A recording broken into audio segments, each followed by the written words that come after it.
برنامه سیاسی و تحلیلی دیدگاه. به نام خداوند بخشاینده و بی‌نهایت مهربان. السلام علیکم و رحمت الله و برکاته. تماشاگران عزیز گرامی، در برنامه تحلیلی دیدگاه شوکت محمد با شما هستم. امروز در برنامه درباره آمادگی تاجیکستان به جنگ نه به جنگ یا جشن به جشن صحبت میکنیم. خیر، گویا که طرز خودش را تاجیکستان وانمود کرده ایستاده است که گویا به یک جنگ مهم آمادگی دارد، در حالی که کشورهای همسایه و جهان دوباره برگزاری هر گونه چاره‌بینی‌های عمومی را منع و کرانتین جاری می‌کنند. در تاجیکستان با شرکت ده‌ها هزار نفر به استقبال جشن 30 سالگی استقلالیت آمادگی می‌گیرند. مقامات میگویند تمام چاره‌ها برای پیشگیری از سرایت شدن مارشیروفکچی‌ها اندیشیده شده است. آمادگی به جشن 30 سالگی استقلالیت مانند به آمادگی به یک جنگ است. به یک جنگی است که بگذار گروه قربان شوند، اما مشق حتمی است. در جنگ هم همین است، یک گروه قربان می شوند ولی در نتیجه غلبه به دست می بیاید و وطن محافظت می شود. در آمادگی به 30 سالگی استقلالیت هم همین است. در حالت کرونا ویروس دوباره هجوم کردنش مردم رو به کوچه ها برآوردند، به میدان ها برآوردند، هزارها نفر را، تا اینکه مردم مشق کنند. یعنی اوچیپکه یک ماه به جنگ. چخیل فهمیدید؟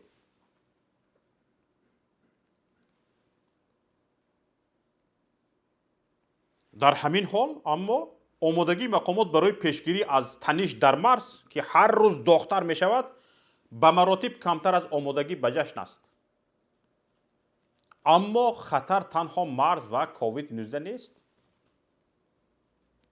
در ازبکستان، کشور همسایه، ستاد فوری عاید مبارزه علیه کرونا ویروس قرار صادر کرد که برگزاری تمام معرکه‌های عمومی ممنوع کرده شود. در خبری که دفتر مطبوعاتی وزارت تندرستی ازبکستان رسانه‌ای کرده است، گفته می شود که در رابطه با وضع اپیدمیولوژی در ازبکستان برگزاری تمام چاره‌بینی‌های جمعیتی از جمله برگزار کردن کنسرت و فستیوال ها و اینچنین تئاتر و تالارهای سینما منع کرده شد. همه گونه محدودیت ها در قرقیزستان و قزاقستان هم جاری شده اند. ستاد جمهوریوی عاید به پرزور نمودن چاره‌های ضد اپیدمیوی و پیشگیری از انتقال و پهن‌شوی بیماری سرایتی کووید 19 در تاجیکستان اعلان کرد وابسته به خروج موج نو بیماری کرونا ویروس در اکثر کشورهای منطقه و جهان قاعده‌های گیگین شخصی و جمعیتی و فاصله اجتماعی را قطعاً رعایت کرده در نقلیات و جایهای جمعیتی حتما از نقاب‌های محافظتی استفاده نمایند. به مردم این خیلی میگوید. اما آمادگی به جشن از تمام محدودیت‌های کرانتینی و چاره‌های احتیاطی معاف است. طبق اطلاعی که به ما رسیده است، تنها در یک ورزشگاه دوشنبه بیش از 2000 نفر دانشجو مشق میکنند. بیش از 2000 نفر. چنین مشق‌ها، مارشیروفکه ها حداقل در 5 ورزشگاه دیگری شهر دوشنبه جریان دارند. ببینید، سازمان بهداشت جهانی دیروز اعلان کرد مرحله بسیار خطرناک ویروس کرونا فرا رسیده است و در کشورهایی که واکسن زنی با مشکل پیش می رود به مرگ و میر زیاد دست به گریبان خواهند شد. اینجا اهمیت دهید تماشابینان. تاجیکستان شاید یگانه کشور است در جهان است که برای خرید واکسین یگان تین جدا نکرده است. یگان تین. و حالا بعد سخت شدن پهنشوی کرونا ویروس باز دست گدایی به جهان دراز کرده است تا برایش واکسینه بیپول صدقه کنند. حالا ببینید نگرانی های وجود دارند که شدت گرفتن پهنشوی کرونا ویروس دریافت واکسین در جهان را به مشکل روبرو کرده است. حالا در همین شب روزها کشورهایی که میخواهند واکسین را خریداری کنند در نوبت ایستاده‌اند. چی رسد به صدقه طلب ها مثل تاجیکستان با پول واکسین یافت نشده ایستاده است. در همین حال میلیون ها دلار را به مارشروفکا صرف میکنند، به 30 سالگی استقلالیت صرف میکنند، به واکسین پول نیست. امید برده ایستادند که یگان کس به ما صدقه میکردگی است. جشن 30 سالگی استقلالیت که قرار است بزرگترین جشن در تاریخ تاجیکستان باشد، با در نظر داشت ویروس کشنده کرونا و مشکل دریافت واکسن میتواند به فاجعه بارترین جشن در تاریخ کشور هم تبدیل شود. تا جشن بیش از 2 ماه زمان هست، حالا وقت هست، اما کارشناسان به این نظرند که همین مارشروفکاها با حضور دانشجویان از تمام منطقه های کشور میتواند فاجعه را صورت بخشد. نه تنها دانشجویان که باید در تابستان به تعطیل روند همچون غلام استفاده می شود، بلکه خطر گرفتاری سراسری آنها به ویروس و انتقال آن به زادگاهشان در منطقه ها بسیار بالا می رود. اما مقامات می گویند که دانشجویان در مارشروفکا اختیاری شرکت می کنند و منت هم می کنند که با غذای بیپول و استیپندی 200-300 سومانی تامین می شوند. از مسئولیت ناشناسی مقامات که به خاطر جشن جان میلیون ها نفر را به خطر انداختند بگذریم. در این باره زیاد گفته شده است. مقامات ریسک گرفتاری دانشجو با کرونا ویروس و انتقال آن به خانواده اش را که امکان مرگ یکی از آنها هم وجود دارد 200-300 سومانی و غذای بیپول نرخ کردند و دعوا دارند که دانشجویان اختیاراً به این ریسک رفتند، به دم مرگ به این مارشروفکا ها رفتن. این خودکشی است. نه فقط خودکشی، بلکه تو میتوانی قاتل چند نفر از اهل اولادت هم دیارانت باشی، چون این ویروس رو میگیری میبری به دیارت، به خویش و تبارت، به همسایگانت میگذرانی. نه فقط این خودکشی است، بلکه میتواند هر یک نفری که در مارشروفکا شرکت میکند قاتلی کشنده سبب مرگ چند نفر از اهل و اولادش باشد، پدرش، مادرش، دادرش، خواهرش، برادرش باشد. حالا این میگویند که اینها اختیاری رفتن. اختیاری به خودکشی میروی؟ اگر همین ها را اختیارشان در دست خودشان باشد، حالا فرزند را از دست دادن و جگربند را از دست دادن را، تلخیش را همه میدونه چقدر وزنی است. کدام پدر و مادر راضی میشد که فرزندش را به کشتن بدهد؟ هیچ کس. اینها میگن به اختیاری اومدند. کسانی که فیسبوک میخونید، در شبکه اجتماعی فیسبوک روزنامه‌نگار شناخته رجب میرزا به وزارت معارف 5 سوال داده بود درباره مارشروفکا.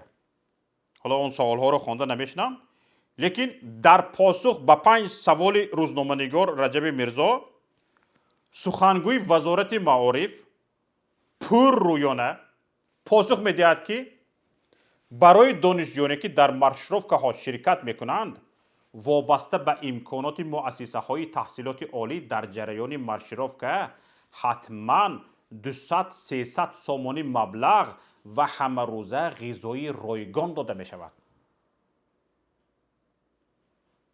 حالا ببینید رجب میرزا در نوبت خود از پاسخ سخنگوی وزارت معارف به سؤالهای حقوقیش 8 خلاصه بیرون آورده است.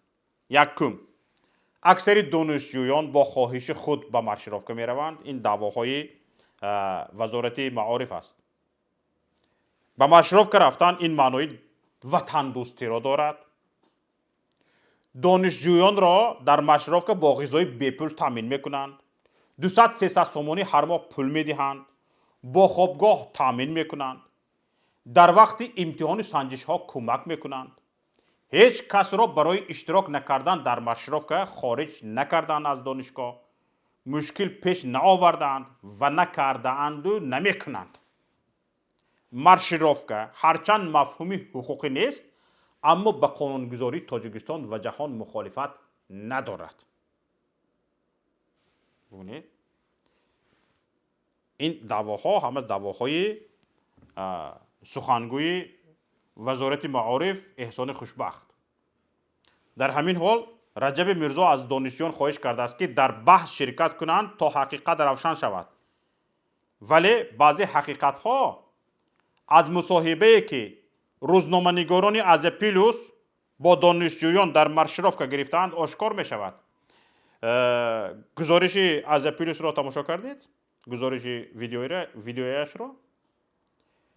در این مصاحبه که از پیلوس کرده است دانشجو میگوید با آنها 100 سامانی وعده کردند اما همان را هم تا حال ندیدند. نه حالا ندادند. میگوید دخترک بیچاره. از طرف دانشگاه برای اشتراکتان بله. چند سامان؟ آله 100 بشکرم. 100. حالا نگشته. در جواب سخنگوی وزارت معارف احسان خوشبخت به سوال رجب میرزا درباره مارشروفکا گفته می شود برای اشتراکشان یعنی دانشجوها را در نظر دارد. در چاره‌بینی های فرهنگی به اصطلاح مارشروفکا به دانشجویان در سسیه های جاری امتیازها داده می شود.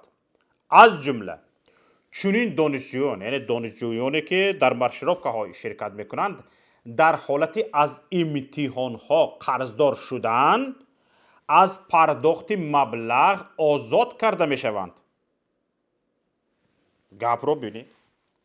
از امتحان قرضدار شدن در عوض رقص و مارشروفکا یا خود بجای سواد دادن مارشروفکا برده از امتحان آزاد کردن کی باز معیار وطن دوستی معین شد؟ کی باز بجای سواد پول رول می بازیدگی شد؟ خودتان فسادکاری خودتان را آشکار کرده ایستاده اید. چه خیلی نفری که مارشروفکا رفته است از امتحان آزاد بشده است یا به امتحان امتیاز داده می شده است. به مارشروفکا رفت فرض کردیم. برنامه دانشگاه را از خود کرده نبود.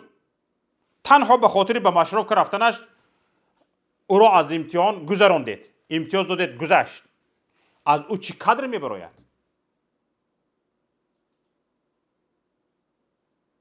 عجب. اگر همین مصاحبه خبرگزاری از پیلوس را تماشا کرده باشید در همین مصاحبه حقیقت های دیگری نیز آشکار می شود. اختیاری یا مجبوری بودن شرکت دانشجویان و تاثیر آن به سلامتیشان. ببینید طبیبی که در این مصاحبه با از پیلوس صحبت کرده است میگوید که هر روز برای مراقبت دانشجویان از ساعت 6 صبح تا 10 در میدان حضور دارد و این طبیب اقرار میکند که هر روز چند دانشجو از هوش میرود. هر روز از ساعت 6:00 تا ساعت 10:00 برای نگاهبین دانشجویان به همین مرکز آمده با آنها فهماندهی درباره کووید 19 و نگاه داشتن بهداشت سلامتی مسئولیت ها میدهیم. در عموم در حاضر شرایط از طرف دانشمندان یگان حرارت بلندی بسیار دیده نشد. کم دیده میشد بیهوشی، ما سر وقت به آنها یاری تجلی میرسونیم. این حال امروز یک دو سه نفر یک نفر بیهوشی و یک نفر به درد سر شکایت کردن. تمام. حالا برمیگردیم به پاسخ سخنگوی وزارت معارف که یک نقطه دیگر در اینجا افشا می شود. این وزارت دانشجویان را طبق اقرار خودش، طبق اقرار سخنگوی وزارت معارف احسان خوشبخت، وزارت دانشجویان را با امر مقامات دیگر به مرشرافکه جلب کرده است. در پاسخش گفته می شود که در این گونه چاره‌بینی ها وزارت معارف و علم تنها رسالتی را انجام می دهد که با درخواست نهاد تشکیل کننده چاره‌بینی تعداد معین اشتراکچیان را تامین می سازد. فهمیده ایستادید؟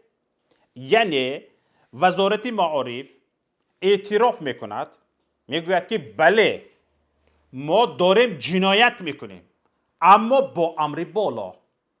فهمیده ایستادید؟ بالا امر میتید ما اجرا میکنیم. تمام. اکنون ببینید این مشق ها در گرمای 40 درجه زیر آفتاب برگزار می شود. برآوردن دانشجویان برای مشق در میدان ها در حالی است که کمیته حالت های فوق العاده تاجیکستان از مردم خواهش کرده است که بنابر گرمی های شدید تا حد امکان از برآمدن به کوچه خودداری کنند، در خانه هایشان بشینند، در سلخنی ها کوچه نبرایند در گرما. حالا ببینید طبق اطلاع کمیته حالت های فوق العاده تاجیکستان روزهای نزدیک گرمی 45 تا 47 درجه در جنوبی تاجیکستان و 39 تا 44 درجه در وادی ها در نظر است. همچنین گرمی ها باعث آبشوی پریخ ها و بلند شدن آب دریاهای پنج، وخش و زرافشان را در پی دارد. این را کمیته حالت های فوق العاده اعلام کرده است. خر پریخ ها آب شدن، آب دریاها بلند شدن، به مرشرافکه چه ربط دارد؟ همین خیلی سوال پیدا شدنش ممکن. پاسخ این است که ربط مستقیم دارد و خطر دیگری اما به جان خوانندگان مکتب در ناحیه عینی ایجاد کرده است. برخی از والدان خواننده های چند مکتب میانه ناحیه عینی ولایت سوخت از آن شکایت دارند که مقامات ناحیه فرزندان آنها را برای پیشواز رئیس جمهور تاجیکستان که قرار است به این ناحیه سفر کند هر صبح میبرند و بیگاهی میآورند. پدر و مادران این خوانندگان در ناحیه عینی میگویند که سر از 3 ایون سال روان در ناحیه عینی بیشتر از 1000 مکتب خوان به خاطر پیشوازی امام علی رحمان به مرشرافکه جلب شدهاند. از چندین کپرک‌ها بالای دریاچه ها، بالای شاخاب ها گذشته می روند. دریای زرافشان. نگرانی والدان از آن است که سفر رئیس جمهور به این ناحیه کوهستان دقیق نیست، سنه‌اش معلوم نیست و فرزندان آنها را بیشتر از 1 ماه است که میبرند و میآرند. ببینید در همین خصوصا در زمان خروج دیگرباره کرونا ویروس مسئله تامین امنیت سلامتی فرزندان حتما پدر و مادران را به تشویش انداخته است. جلب خواننده های مکتب در ناحیه عینی به خاطر پیشواز رئیس جمهور در حالی است که حالا تحصیل در مکتب ها تعطیل شده است. درس ها تمام شده اند. این خوانندگان همه روزه از کنار دریای زرافشان و از پلهای بالای آن عبور میکنند و بلندشوی آب دریا خطر مستقیم به جان آنها هنگام رو آب به مشرب است. اما چرا رژیم با این همه ریسک به جان میلیون ها نفر از تصمیم برگزاری جشن دست بردار نیست؟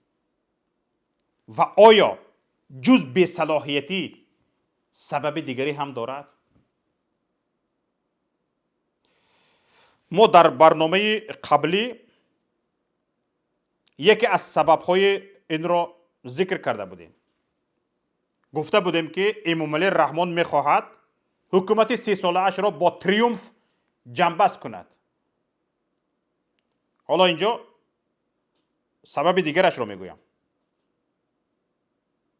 امامعلی رحمان چون هیچ دستاورد در 29 سال حکمرانیش ندارد، میخواهد با ساختن پرچم بلندترین و برگزاری جشنهای هنگامه از خود بزرگ تراشی کند. این جشنها یگانه صحنه اند که پیشوا را 10,000 نفر با کفکوبی و هیاهو پیشواز میگیرند و به او فرصت میدهند خودش را پیشوایی واقعی احساس کند. همین قدر.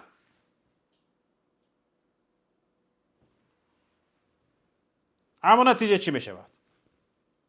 با وجود ایفوری چند ساعته همیشه این بزرگتراشی ها بر ضررش تمام شده اند و متاسفانه این هیچ به خود نمی آید. حالا ببینید، جشن به کوراندازی چرخه اولی راغون در یادتان هست؟ امامعلی رحمان در این جشن مثل یک شاه عصر میانگی ظهور کرد و کمتر صحنه در 50 سال آخر در جهان پیدا می شود که یک نفر را اینقدر تقدیس کرده باشند. اونجا امامعلی رحمان خواسته بود که همین نیمه دستاوردش به کوراندازی چرخه نیروگاه برق آبی راغون را به 26 سالگی رسیدنش به قدرت راست آرد. همین بر راست کرده جشن بگیرد تا تریومفی داشته باشد. اما چی شد؟ بنابر شتاب در به کوراندازی چرخه 1 ماه نگذشته چرخه اولین از کار ماند و 10 میلیون دلار زیان آورد. چرخه 1 ماه نشده کارناشای هم شد. رسانه ها رو پیگیری کنید، خبرها رو بخونید، خبرهای همون روز رو. بجز این ضرر، اعتماد مردم، سرمایه گذاران چه خارجی و داخلی و کارشناسان به ساختمان راغون از دست رفت. با وجود کوشش های بی آخر حکومت دیگر هیچ کسی حاضر نیست به این نیروگاه سرمایه گذاری کند.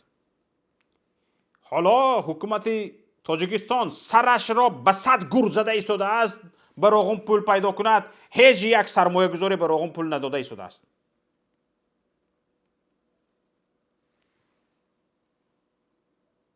حالا مردم هم دیگر امیدی ندارند. همین شب روزها در چله تابستان در تاجیکستان برق نیست، لیمیت همین شب روزها.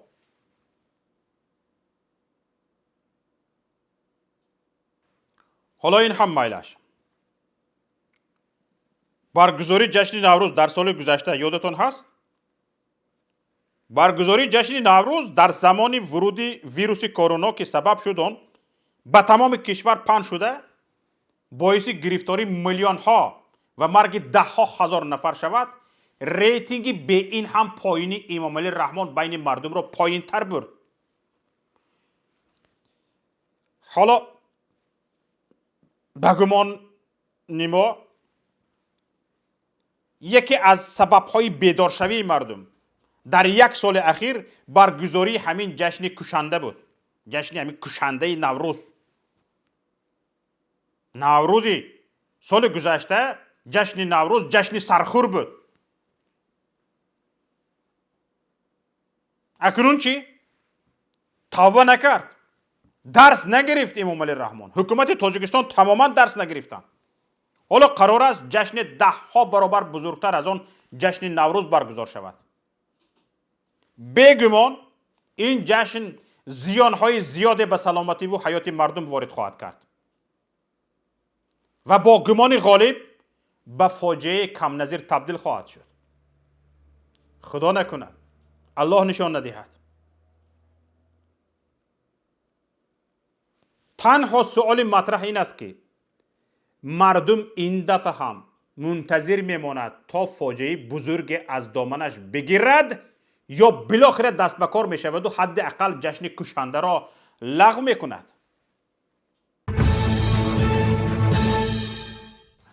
تماشاگران عزیز، این بود برنامه امروزه دیدگاه. یکایک شما را به الله پاک می سپارم.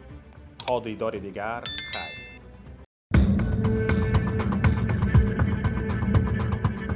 برنامه سیاسی و تحلیلی دیدگاه.